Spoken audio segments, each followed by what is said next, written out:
Ahora mismo la prioridad del Banco Central estadounidense era garantizar esa estabilidad financiera.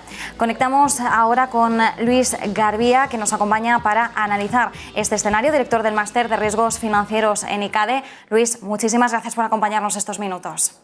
No, un verdadero placer compartir esta tarde, Marta, un verdadero placer. Tarde interesante, desde luego. Además, llevamos 2 semanas casi de especial, tras especial, ¿no? Siguiendo la actualidad, ya no solo de los mercados, de los principales indicadores macroeconómicos, sino también la actualidad que nos llega del conflicto bélico en Ucrania. Hoy estábamos también muy pendientes de lo que nos pudiera aportar Christine Lagarde respecto a las perspectivas que están manejando ellos del impacto de este conflicto en la economía europea. Enseguida te preguntaré por ello, pero antes de nada, ¿qué es lo que más te ha llamado la atención del mensaje de Christine Lagarde? Pues solo con el mensaje me he quedado frío. He visto el mensaje y no sabía muy bien por dónde soplaba el viento, entre otras cosas porque no ha hablado lo que yo creo que debería de haber hablado de Ucrania. Ahora, con la perspectiva de la tarde, ya voy viendo que desde el Bank for International Settlements, desde el BIS, desde Basilea, claramente le han dicho a Christine Lagarde: no hables de Rusia, que de Rusia ya hablamos nosotros. Me ha sorprendido mucho cómo se ha simultaneado Christine Lagarde con el ministro ruso diciendo eso de que no van a pagar su deuda en rublos, y automáticamente después han expulsado a Rusia del BIS. O sea, realmente es una tarde emocionante y, como decían en Aterriza que no puedas, mal día elegido para dejar de fumar, Marta. Mal día, desde luego, para añadirse más emociones al cuerpo, Luis. Y claro, ¿cómo conflictúan todos esos mensajes, ¿no? Porque ahora estábamos hablando de esa decisión del organismo de los bancos centrales, del BIS, de excluir a Rusia ahora mismo del panorama. Como bien indicabas, el ministro ruso anunciando que Rusia va a pagar su deuda en rublos. Todo esto mientras era como la contraprogramación a la rueda de prensa posterior a la reunión de política monetaria del Banco Central Europeo. Claro, dices, pues muchas referencias que hemos tenido de repente concentradas en una hora. Claro, ¿cuál es la lectura o por dónde empezamos, ¿no?, a subrayar esos mensajes subliminales que debemos ir recogiendo de todo esto? En línea con lo que estabas comentando, además metemos la comparecencia de Jerome Powell.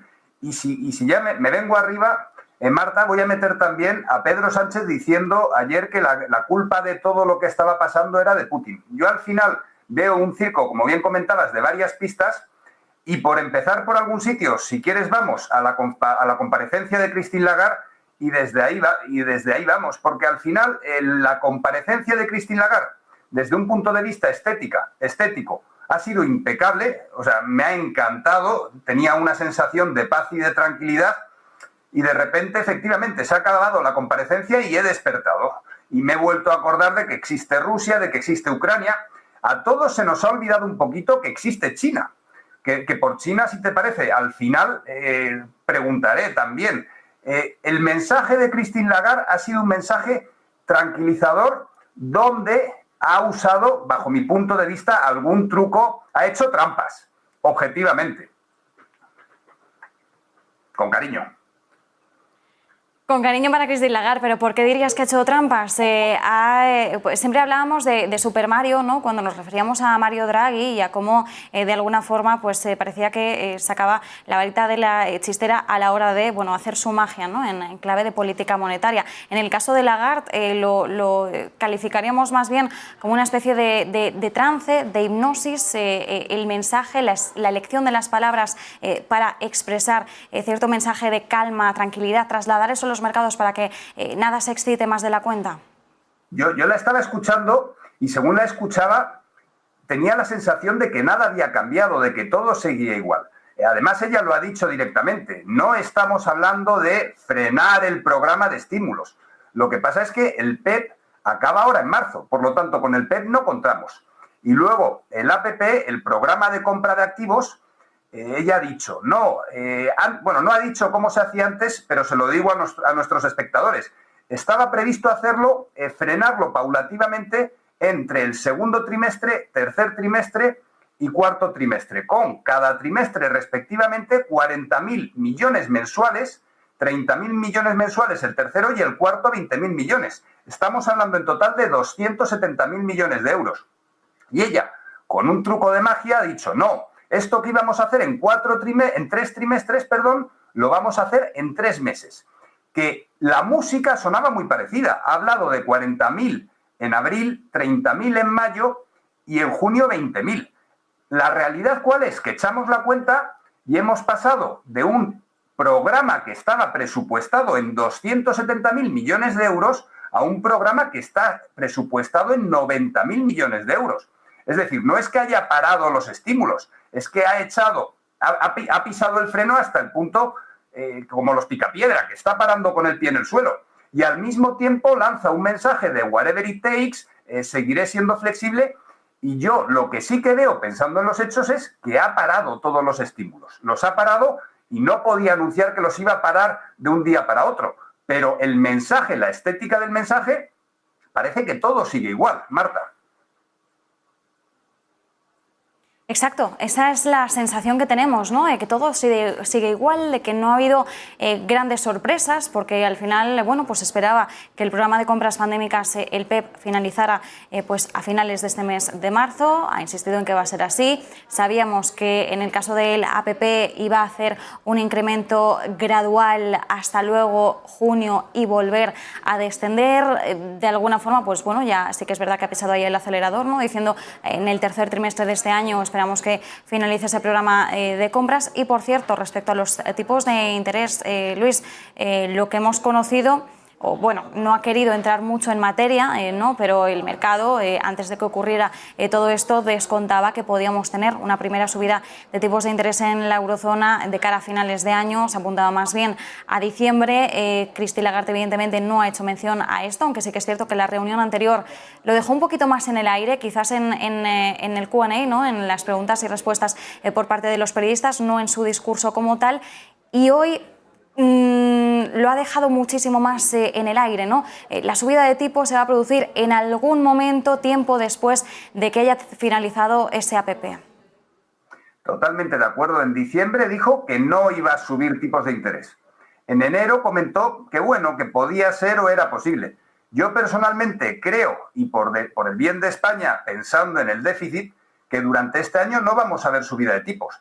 Dicho lo cual, yo hoy, durante la conferencia, estaba esperando a que anunciara una subida durante este año.